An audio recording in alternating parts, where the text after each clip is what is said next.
if we're not the biggest spenders, and they're not, and they're probably not going to be, we have to mould somebody, find somebody who will work with this squad, with this budget, and try and gradually bridge that gap over a longer period of time. Who would you, Craig, if you were Daniel Levy and you had carte blanche, who would you bring in?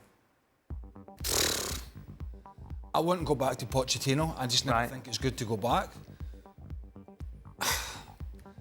I mean, Thomas Frank has done an amazing job at Brentford with their recruitment has been excellent. It's well known the way they do it. I mentioned Company the last time. You know, there's a lot. I mean, you can take Zinedine Zidane off that list. It's never happened. It's never happening. That's our producer put that on. It's never happened in a million years. What about Nagelsmann? What about? If he's prepared to work with a budget that's not going to be that of Man City, Man United and one or two other, Chelsea, then fine. Yeah. But there's no point bringing somebody in again that's going to say, look at United spending, look at City spending. Why? Because unless this club is sold, then there's no possibility, there's a very little possibility of that changing. And so the whole... And I think James touched on this the last time. He was on about some of the players that were recruited, like Jed Spence. There's just not... And then what's happened to him, and there's just no common sense. They just keep seeming to put a sticking plaster over it, and then another one, and then another one. It's a really difficult situation to be in.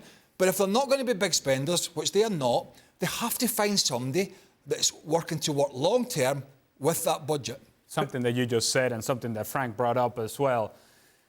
You need a manager that is actually willing to coach. Right. So who on that list, Ali? I would, and this is the profile that I would go after.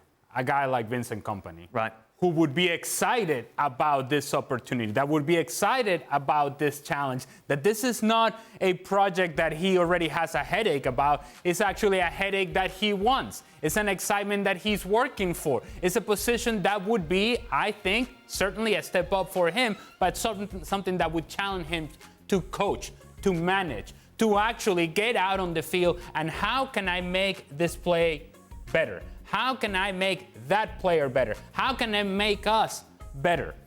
Right? Not just say we're going to buy ourselves a team, but this is a group that we have in place. It's not going to change radically, and I think this is the point that Frank was making earlier.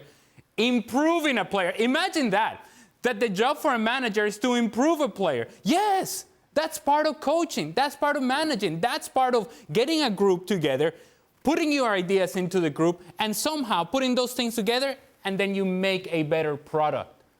But in order to do that, you have to have a willingness to work with what you have. Not just show up and say, no, I'm too good for this.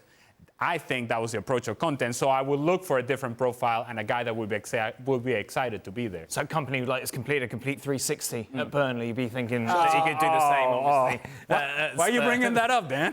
James, who would you pick on that list? Well, I feel that it's maybe two steps for someone like Vincent Kompany. He's only just started his managerial career, and Craig's right. Tottenham have to work out where they are and what they feel they want to be as a club, and where they thought they were in 2019 and in 2021 was they felt they had the squad and they needed a manager who could have that savvy, that gravitas, that know-how to just get them over the line and start winning trophies. I don't think they're there now. I think they've, if anything, they've regressed. And really, we're looking at a Tottenham, almost a kind of progressive appointment where they're thinking, do we get a younger manager? And to answer your question, Thomas Frank, I think, on that list, fits the bill, proven in the Premier League, has really exceeded all expectations with Brentford. Would accept, I think, working with a budget, and would acknowledge the fact that he is competing, at a disadvantage with the very top clubs, but would embrace that challenge and really try and take it on. And I know that there were admirers at Spurs of Thomas Tuchel, but that never got anywhere because, of course, he went to Bayern very quickly, and I'm not saying that was close or anything like that, but I think that the fact that they were even looking at someone like Tuchel suggests that there's still people at Spurs who think, we're only a couple of players away. We're only, maybe one or two changes or a top manager away. They're not. They're further away than that. They really are further away than that. It's difficult to see Harry Kane staying there beyond the summer. Not saying he's going to leave, but it's really, really hard to see with his contractual situation, the state of flux that club is in. If Harry Kane was to leave, that is a landmark moment for that club. You think about Heung-min Son. I think he's turned, is he 30 now, 29, 30? He's getting to, an age where you can't necessarily rely on him week in, week out to go and carry a team, particularly on his own if Kane left. They are at an absolute crossroads, Tottenham as a club. And I think in that situation, they need to realise where they are and look at someone like Thomas Frank, maybe Roberto De Zerbi.